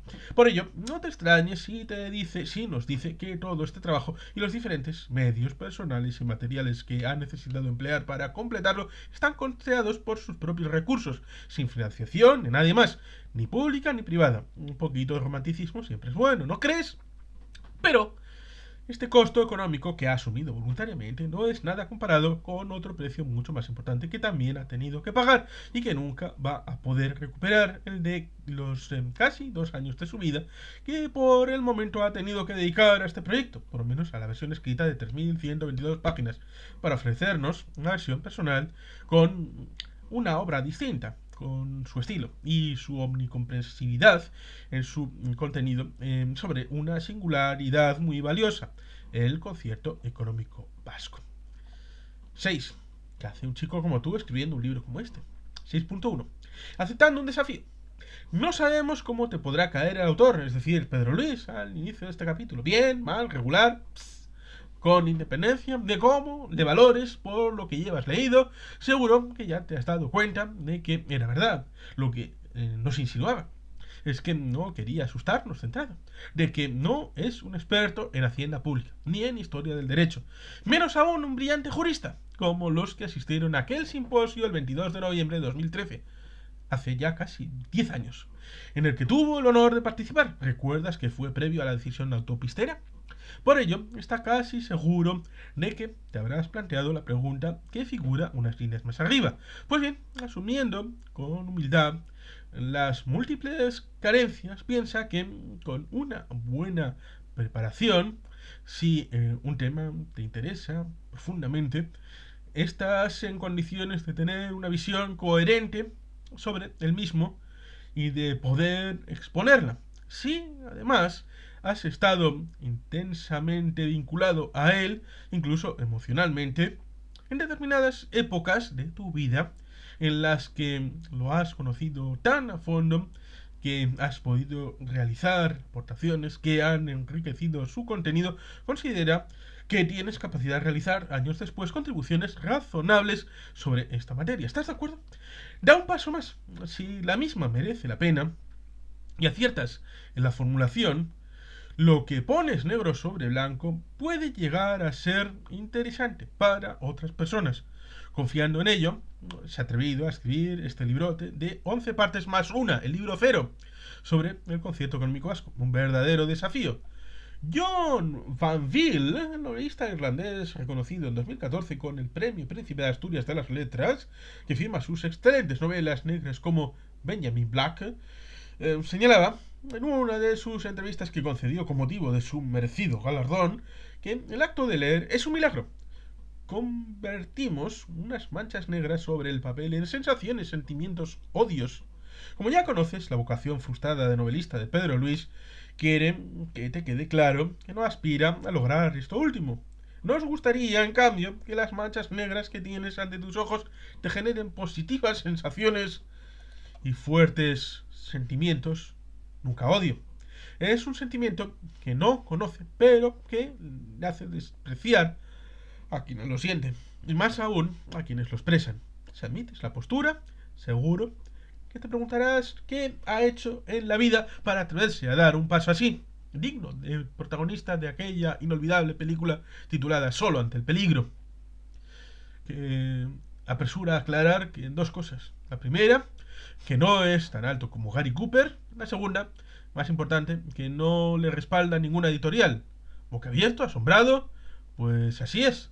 Como tampoco nadie apoyó a Gary Cooper en Solo ante el peligro, ni tampoco al personaje homónimo de Sean Connery en Atmósfera Cero, que está comentada en el canal.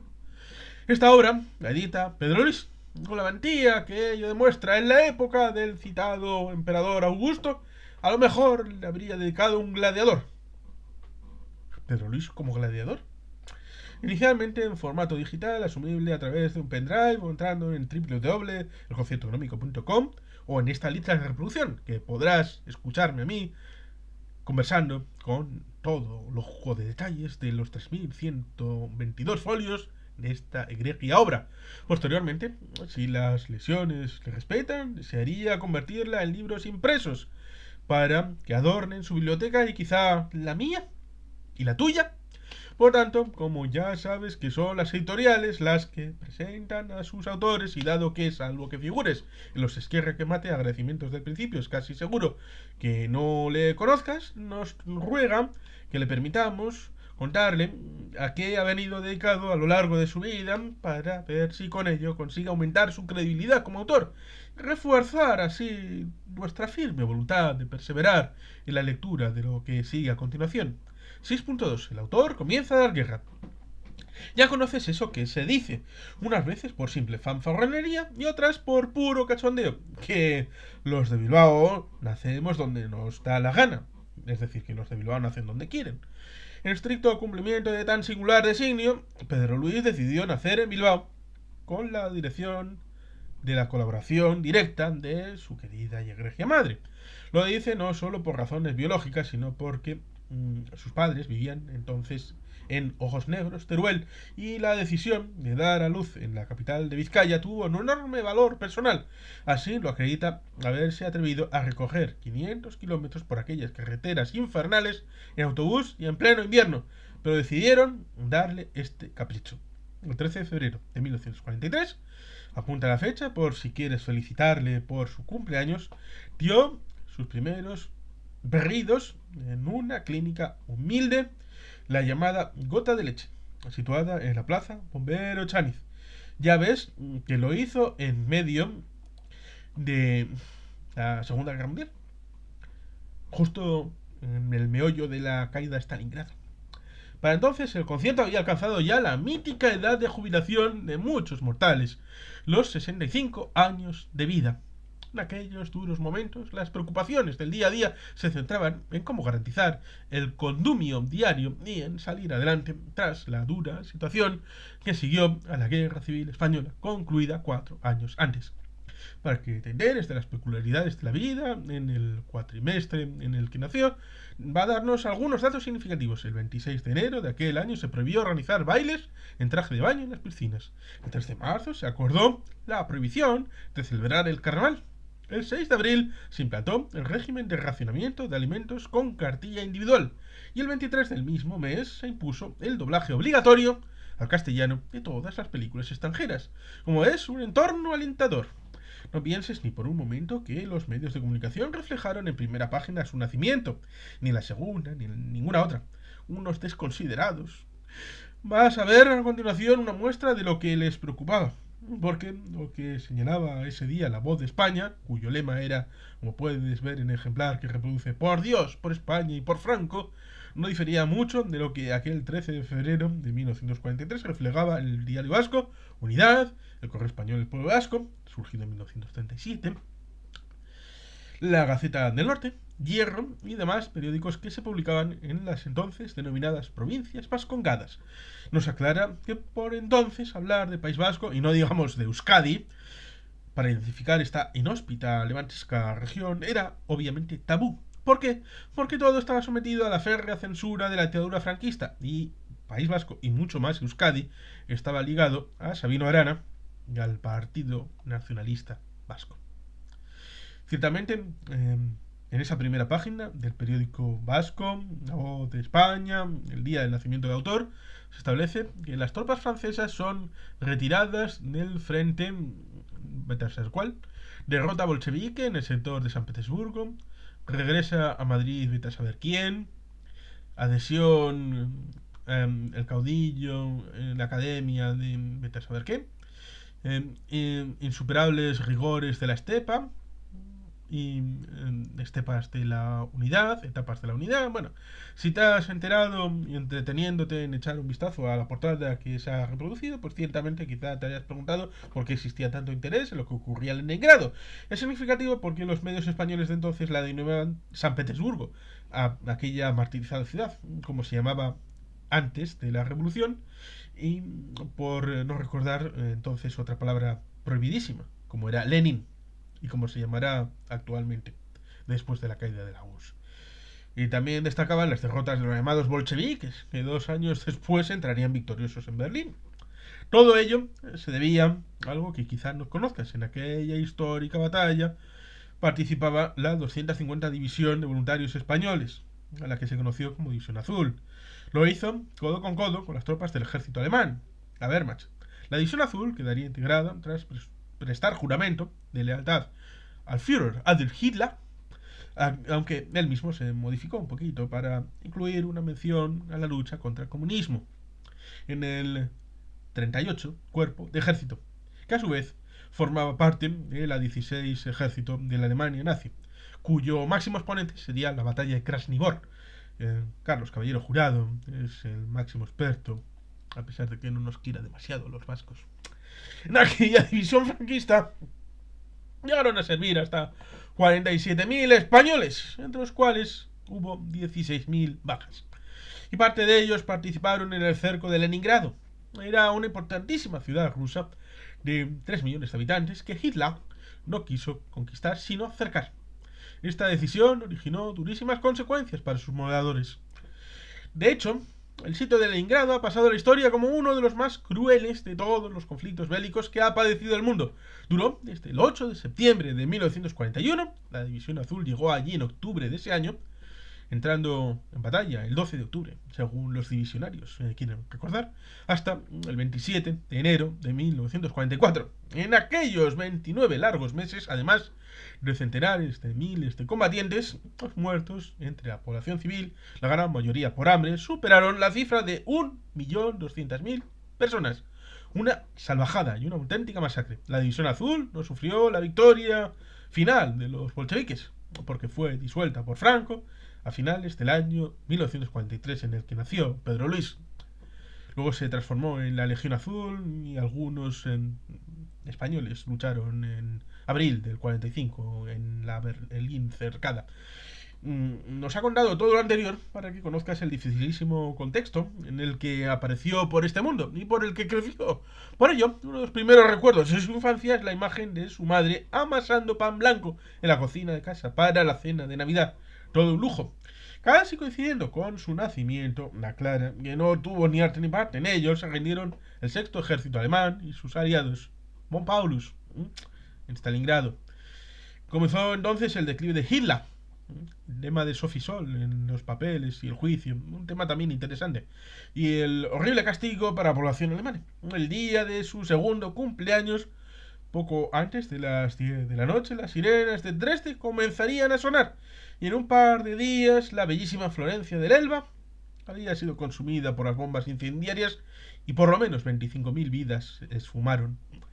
Solo transcurrirían 52 días más hasta la derrota final de Alemania, poco después del suicidio en el búnker del fanático Adolf Hitler, el Führer, con su capitulación el 7 de mayo en el llamado gobierno de Flensburg, en la zona de Rennes, ante los aliados. El 7 de mayo, repetimos, 7 de mayo de 1945. Pedro Luis seguía viviendo feliz en Ojos Negros. Teruel todavía no sabía que aquel ejército alemán aniquilado era el responsable de la destrucción de Guernica, el 26 de abril de 1937. Habría que parafrasear la conocida sentencia bíblica y recordar que quien con bombas mata, con bombas muere. 6.3. Una vida muy movida. Aquel entorno tan alentador y pacífico superó sin demasiado esfuerzo infancia, niñez y primera adolescencia. En sus primeros 15 años de vida transitó por muchos sitios. Además de en Ojos Negros, vivió en Lemoa, en Vizcaya, en Elizondo, en Navarra, en Ribadesella, en Asturias, Santa Elena, en Jaén, Valdepeñas, en Ciudad Real.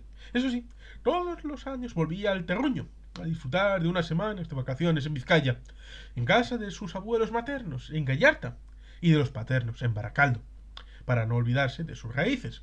En 1957, tras completar 3 años de internado en Ciudad Real, pudo por fin regresar a la ciudad, a vivir, a la ciudad donde vio la luz.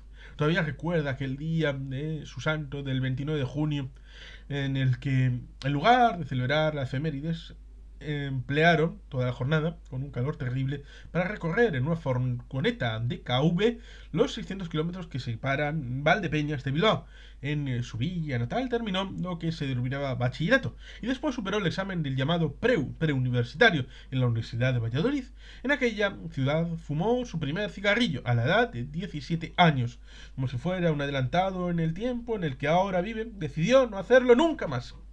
Bien hecho, Pedro Luis.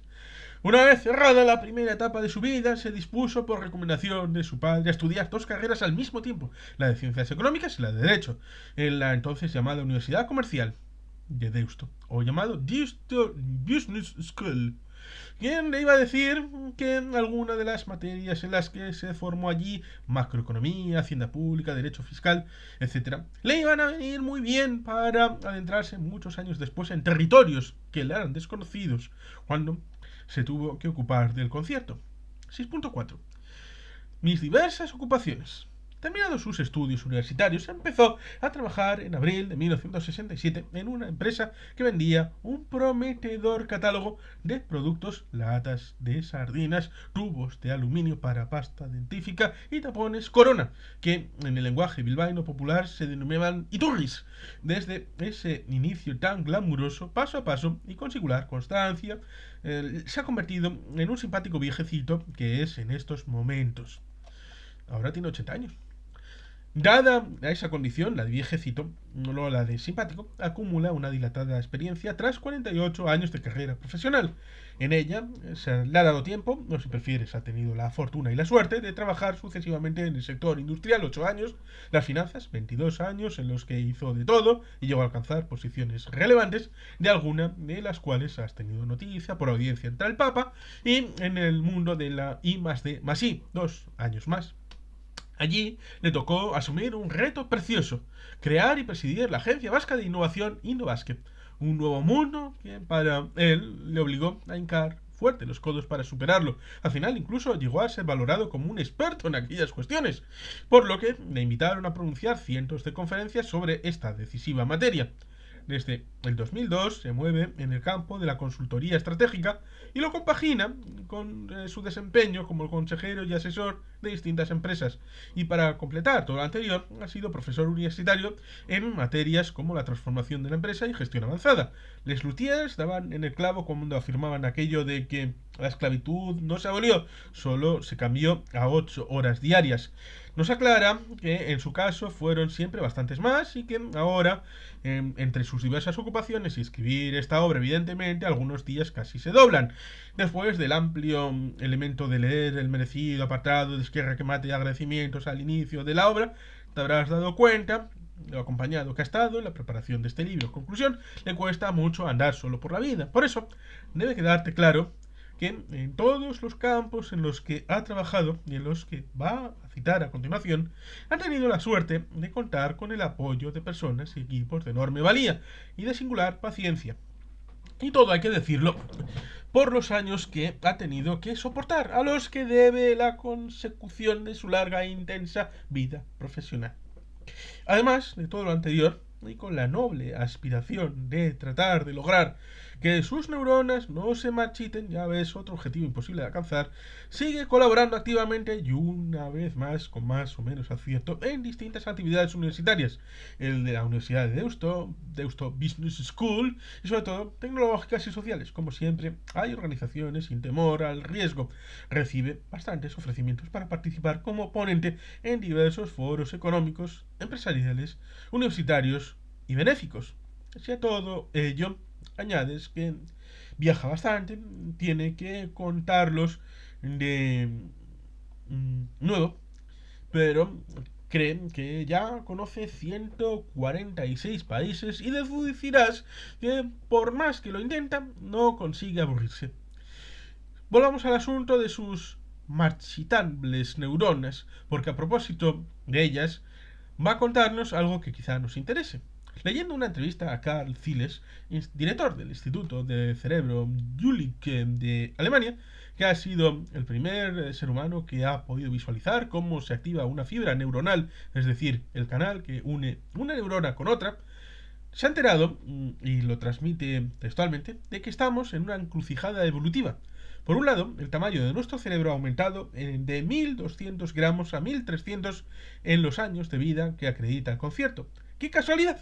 Y seguirá aumentando década a década. Los jóvenes de hoy tienen cerebros mayores que los de sus padres y los tendrán menores que los de sus hijos.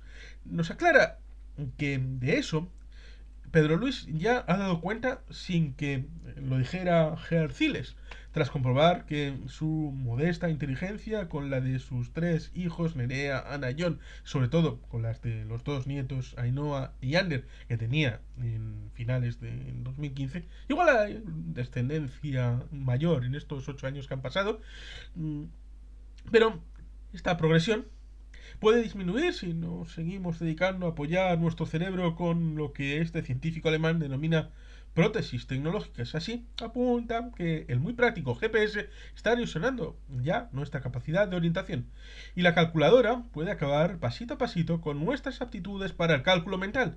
Por tanto, amigo lector, lectora, menos GPS, menos calculadora, menos internet y más leer este libro para añadir nuevas neuronas a los 100.000 millones que ya tienes en tu poderoso cerebro. 6.5. Su etapa pública.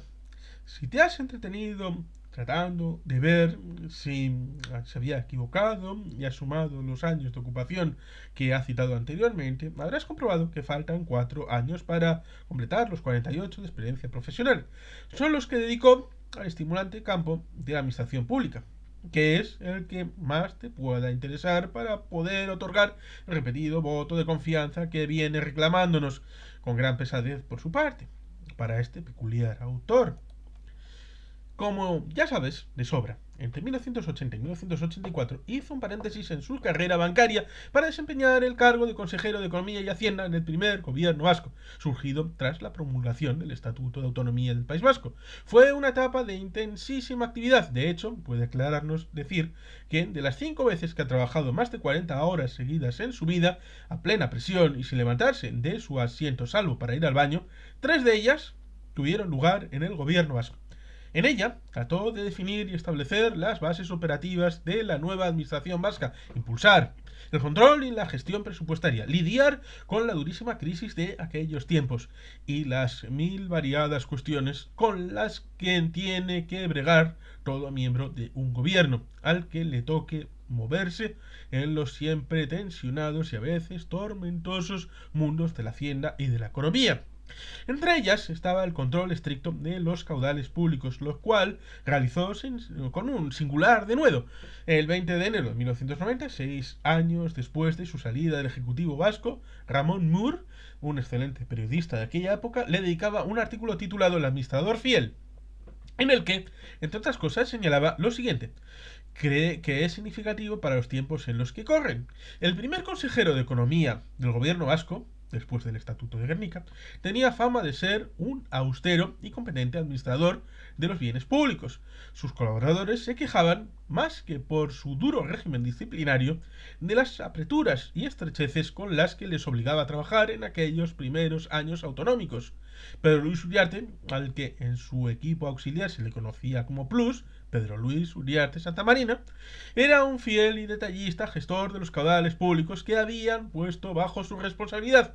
Cuando Jordi Pujol regaló a Garaikoetxea un ejemplar único del Fuero Viejo de Vizcaya, el Lehendakari dijo ante el presidente de la Generalitat que aquella reliquia foral tenía que pasar inmediatamente por el inventario del consejero de Economía y Hacienda.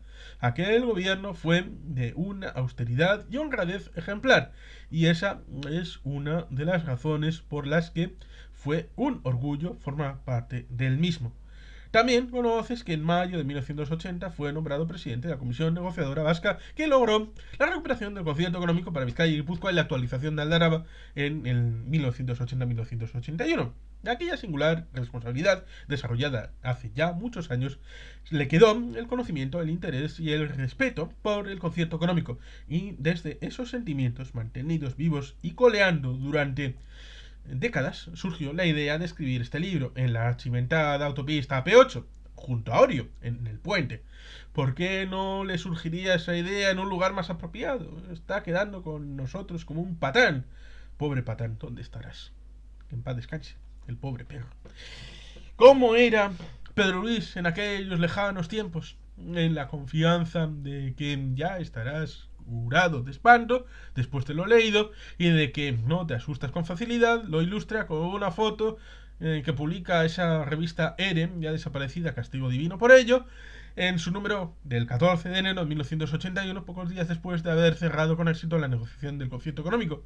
El documento gráfico no está en buen estado, pero garantiza que es él el que aparece en el mismo posando relajadamente.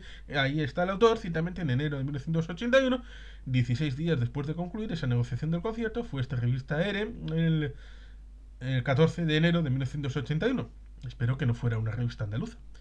La citada revista, en la sección titulada Dime cómo vistes, adjudicaba la siguiente descripción que transcribe fielmente, aun con los errores gramaticales que contenía. Pedro Luis Uriarte, consejero de Economía del gobierno vasco, voz solista en conciertos que todo el mundo debe escuchar, es como una cabeza sólida y tallada en piedra apoyada sobre un pedestal hecho de cuellos de camisa enormes, duros y apuntalados, como si frente tan desértica pudiera correr peligro de derrumbamiento. Todo el cuello cubierto por un andamio abrazado por una corbata de motas simétricas, ejemplo de orden y concierto digno de ser seguido, rito de la seriedad y la solera que subrayan unas gafas imponentes y nada protagonistas. ¿Qué te parece? Mejor chicos aquellos. Pero sigue leyendo, que lo mejor viene ahora. Aquella atrevida revista, que en gloria esté, remataba así tan inmisericordia descripción. Solo cabeza cuenta, el resto es un traje sin historia, de paño con vocación de elegante incógnito, con un pantalón hecho para mañanas de frugales desayunos y no para pesadas digestiones de celebración, porque a pesar de la piadosa corbata, se nota que el hacendoso consejero se ha soltado un botón del pantalón, una concesión negociada a un vientre que solo se abulta en la sobremesa.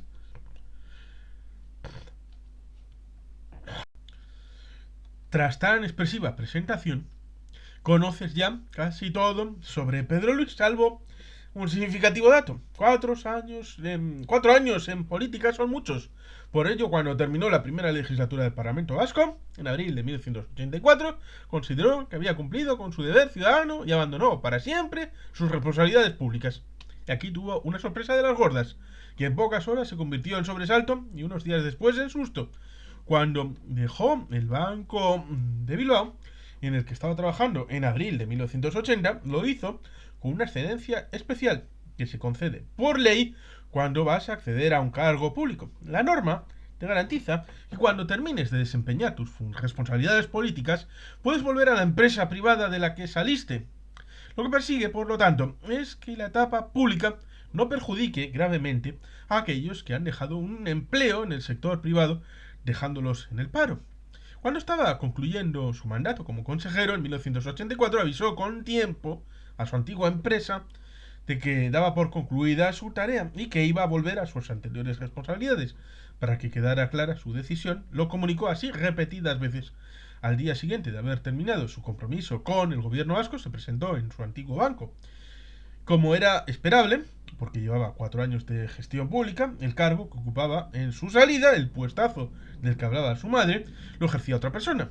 Pero lo que representó un sorpresón fue conocer que no había ninguno similar ni parecido para él. Por ello, tras su reincorporación, estuvo bastantes meses de brazos cruzados, sin un papel sobre la mesa, ni una triste llamada en su teléfono, con lo que le entraron agujetas de tanto no hacer nada. Tiempo después pudo recomponer su situación y las agujetas se volvieron a visitar, no solo en los brazos, sino en todo el cuerpo, esta vez porque el trabajo era inmenso y le desbordaba. 6.6. Su encuentro con el concierto. Como ya conoces la edad del autor, quizá te bulla en la cabeza una pregunta muy directa porque, después de todo, lo que nos ha contado sobre su larga, variada andadura nos ha picado la curiosidad y querrás saber algo más sobre un momento interesante de su vida. Oye, Pedro Luis, todo lo que nos has contado está muy bien, aunque haya sido aburrido, pero tú, ¿cuándo oíste hablar por primera vez del concierto? Ante una pregunta tan directa, vas a permitirle que lo cuente, pero luego no acuses de enrollarse, como una vulgar persiana. Buena pregunta, nos lo va a aclarar con gusto, a pesar de tratarse de una figura tan trascendental para el País Vasco, quien además contaba con una vida tan dilatada Te parecerá increíble o sintomático, teniendo en cuenta que desde su nacimiento hasta los 32 años cumplidos vivió en plena dictadura franquista, que no tuviera conocimiento de la existencia de algo que se llamaba concierto económico, hasta que se situó en la mayoría de edad. Y esa la alcanzó en la cuarta de las etapas de la vida del sistema concertado, la que denomina como de ruptura. Las primeras referencias que le llegaron en los años 60 del siglo XX y de una forma un tanto difusa. La información inicial la recibió como las aspirinas, por vía oral. Su padre, que pagó con creces las dolorosas consecuencias de la guerra civil española que tuvo para los vencidos, le habló del concierto en una visita que hicieron a unas tías de su ama que vivían en Ubidea, un pueblecito vizcaíno situado en la frontera con Araba. Quizá respirar el aire que llegaba de un territorio todavía concertado o comprobar el deficiente estado de la carretera vizcaína en comparación con el de la alavesa le hizo recordar a mi aita, dice Pedro Luis, los tiempos vividos muchos años atrás, antes del inicio de la guerra civil. Le habló entonces por primera vez del expolio cometido por el general Franco el 23 de junio de 1937, cuando decidió eliminar de un decretazo los conciertos de Guipúzcoa y de la tierra donde nos encontrábamos, Vizcaya. Una decisión muy dura, que coincidió con otra realidad mucho peor para él, pues fue hecho prisionero por las tropas franquistas y pasó los siguientes 5 años de su vida en prisión, tras rebajarle otras condenas aún más crueles e injustas. Hasta aquel día en Uidea, el concierto económico había sido, para Pedro Luis, un arcano, un misterio. Años después, en plena transición y ya con un conocimiento más amplio del tema, pues desde que tuvo noticia de su existencia se interesó en conocer más sobre aquella enigmática institución, fue uno de los que participaron en las multitudinarias manifestaciones que se convocaron para reclamar la restitución de aquellos conciertos eliminados de un plumazo. Por su significación, va a comentarnos la que recuerda con mayor nitidez, pues fue muy representativa. En junio de 1978, unos días después de una importante reunión que se celebró el 11 de junio para hablar de esta cuestión, mantenida por el entonces presidente del Consejo General Vasco y del máximo órgano ejecutivo del PNV, Carlos Garaikoetxea, con el presidente del gobierno español, Adolfo Suárez, en la que estuvieron también el presidente Juan de Ajuria Guerra, quien fallecería en agosto de ese mismo año 1978, y los portavoces del PNV en el Congreso y en el Senado, los señores Arzallus y Unzueta, tuvo lugar una masiva protesta ciudadana para reclamar la restitución de los conciertos a Vizcaya y Guipúzcoa. Tras décadas de represión del derecho de manifestación, aquella fue impresionante. La apoyaron 80.000 personas y Pedro Luis fue uno más de aquellos animosos vascos y vascas, ciudadanos anónimos, que desfilaron entonces tras una pancarta que reivindicaba en euskera Kontzertuak orain, es decir, los conciertos ahora. Conciertos. No hay autonomía sin conciertos económicos. Una de las pegatinas que se llevaron los participantes en la manifestación para reclamar el concierto económico a finales de esos años 70. La fuente es blog.deia.com/ecoberry. Como ves, se convirtió, como muchos otros, en un activo practicante del derecho democrático de manifestación a favor del concierto, pero tuvieron que transcurrir casi 3 años más hasta que tuvo un conocimiento profundo de esta singular institución. Fue cuando le tocó ocuparse directamente de la misma, en una de las etapas más interesantes e intensas de su vida, la que ha comenzado a describirnos. 6.7. Un autor en busca de sus lectores. Esperamos que tras haber leído todo lo anterior estés de acuerdo en que es un tipo con suerte. Como has visto, gracias a ello, ha podido dedicar su vida a ocupaciones muy variadas y además no solo conocer de la existencia del concierto mucho antes que muchos de sus coetáneos, sino además participar en lo que fue una auténtica resurrección. No sabes si estarás de acuerdo con él, pero eso de la suerte es importante en la vida. Así lo creía el propio Napoleón, cuando le sugerían el nombre de un oficial para ser ascendido a general. Tras mirar su trayectoria siempre preguntaba, bien, bien, ¿pero tienes suerte? Como yo la he tenido, dice Pedro Luis a raudales. Con un enchufe adecuado, a lo mejor podría haber sido todo un general napoleónico. Bueno, depende, había buenos y malos. Pues ahora va a rogar a la permanente amiga, la diosa Fortuna, para que le vuelva a echar una mano para afrontar la compleja tarea de redactar esta obra desde la visión que le conceden ocupaciones asaz diversas, que diría Don Quijote o el inefable Sancho Panza. Con ese respaldo va a hacer uso masivo de lo que se llama fortaleza de ánimo para afrontar este verdadero desafío. Lo ha asumido con ganas y se teme que con gran desesperación de todas las personas que citaban el capítulo Esquerra que matea agradecimientos. Todo, hay que decirlo, pues ha abusado de su amabilidad y dedicación ad infinitum. Bueno, sorprendido lector, lectora, ya le conoces algo. Es mejor no profundizar más, no vaya a ser que te asustes y puedes valorar si le debes dar un voto de confianza a Pedro Luis como autor. Pero después de su aspecto en 1981, pues quizá puedes preguntar cómo es en 2015 o en 2023. Pues nada, en un ejercicio de singular transparencia, búscalo en San Google. Búscalo en San Google, que para eso está. Ya conoces también la añosa prestancia. Le pedirás un autógrafo cuando tropieces con él por la calle. Le criticarás con desparpajo, pero espera que sin actitud todo ello. Y aclara que, aunque con pudor, pues no se ve ese retrato en ese caso, el botón superior de pantalón pues está en su sitio para no repetir el tremendo error estético de su etapa política, por la que sufrió tantas chanzas en los años que siguieron. Vamos a ver si, una vez lanzado a la piscina e iniciada esa temeraria carrera como autor, tras haberte autopresentado a sus hipotéticos lectores, lectoras, tiene tanto éxito como Karl Ove Knausgård en su aterrizaje en el vasto universo literario. Por si no te suena este caballero, se trata de un escritor noruego que durante 3 años ha venido escribiendo 20 páginas diarias sobre su propia existencia, hasta completar una serie de 6 libros con 3.500 páginas. Para que no te quejes de este, titulara Mi lucha. ¿Mi lucha? ¿Mein Kampf? Hay gente que es muy atrevida, ciertamente, recreándose en el fracaso existencial y sin callarse nada. En opinión de un crítico, es más bien un ejercicio brutal que pone a prueba la capacidad de la literatura para reflejar la propia vida sin mistificaciones y sin escondrijos. Con este insólito ejercicio de striptease personal, ha logrado convertirse en una reciente revelación de las letras europeas. Lo ha conseguido tras poner en el mercado esta extensa obra que le ha valido comparaciones con Marcel Proust, aquel genial escritor francés que publicó A la búsqueda del tiempo perdido, que con sus 7 partes constituye una de las cumbres de la literatura francesa y universal. Nos pone esa referencia abrumadora para que dejes de quejarte de la longitud de lo que ha escrito en estas 11 o 12 partes. Solo son 11, pero el libro cero, aunque todavía no conozcas su obra en su magnitud, son 100 y 100 y 100, hasta 3.122 páginas. Son menos que las 3.500 del noruego ese. El Pedro Luis, por supuesto, no aspira a ser un Knausgård y menos un Proust. Basta con que no le compares con Marcial Lafuente Estefanía, como quizás sepas, llegó a publicar más de 2.600 novelas. 2.600 novelas del oeste. Aunque de ellas leyó algunas en sus años mozos, sentado en un banco bajo uno de los plátanos del paseo que te regalan su sombra en el parque de Bilbao.